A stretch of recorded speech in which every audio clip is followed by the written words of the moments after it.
Confucianism and Daoism are reciprocal philosophical systems. Both are concerned with what it means to live a harmonious and good life. Confucianism, though, focuses on the idea of harmony in terms of social relations. So Confucius is thinking about the imperial court, about governments that are tyrannies versus good governments, the relationship between family life and a healthy and well-ordered social and political system. Lao Tzu is thinking about nature and how it means to live in harmony with nature.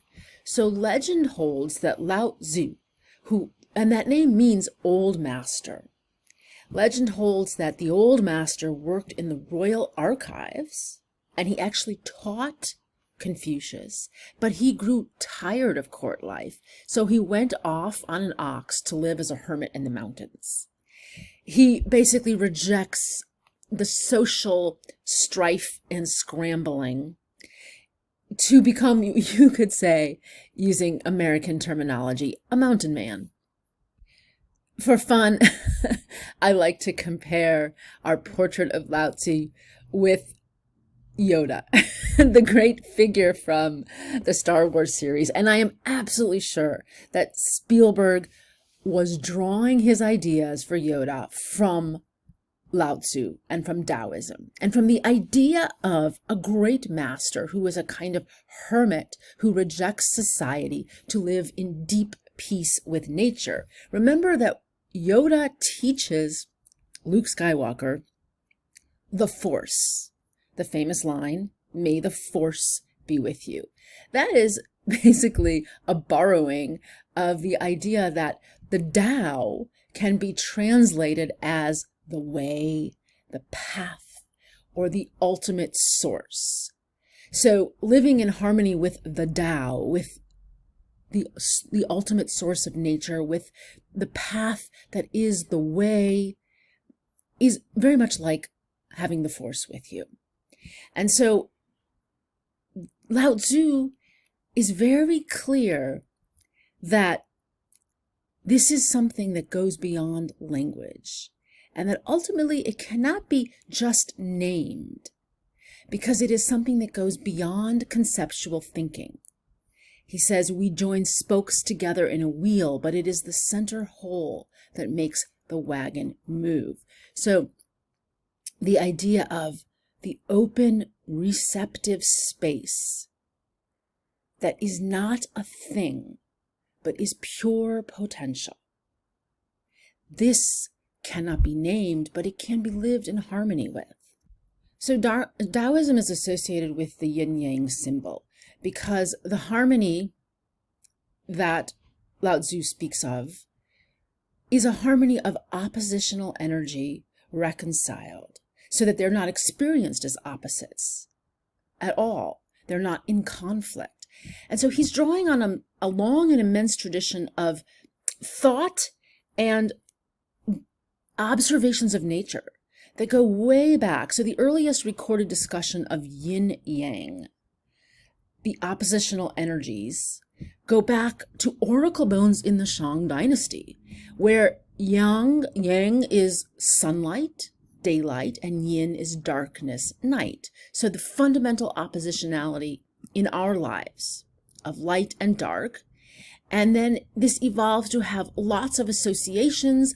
So yin, night, is associated with what we would call the feminine principle, the parts of life that we associate with femininity in our human minds: softness, flow, receptivity, water, coldness. And then yang, day, is associated with the masculine principle, which is then linked up in the human mind with ideas of solidity, strength, brightness. Not to say that real women don't have solidity, strength, brightness, but that these are sort of concepts that are associated with the oppositional energy of masculinity and femininity. So yin-yang is related to the idea of nature as the movement of opposing energy, where there's a dynamic interplay.